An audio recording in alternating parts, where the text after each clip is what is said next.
Pacho, ¿qué hacemos con el odio en Colombia? Yo estoy convencido que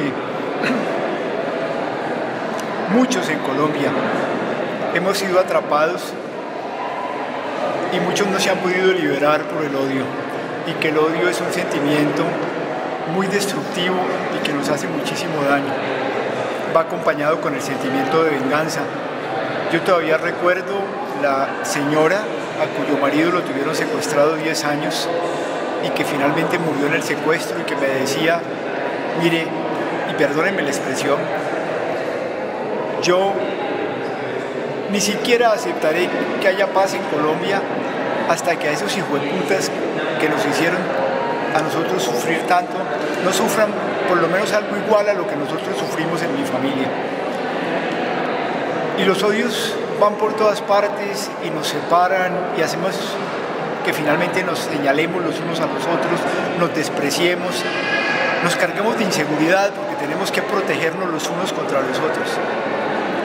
Y yo quisiera que pensáramos un poco en la situación tan espantosa a la que hemos llegado y cómo esto ha vulnerado nuestra dignidad humana, y entonces nos ha metido en esta guerra que ha dañado todo.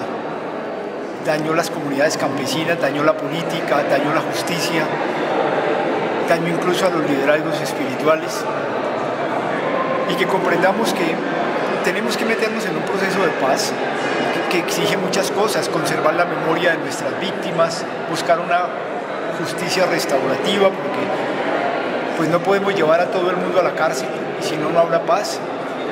Restaurar a las víctimas, decirnos la verdad.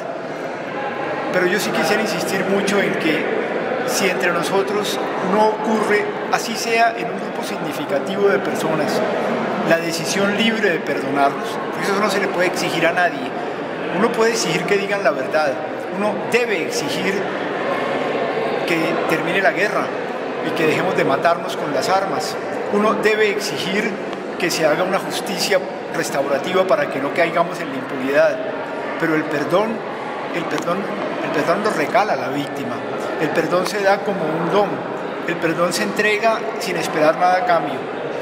Y el perdón justamente significa deponer los odios, deponer el apetito de venganza, deponer la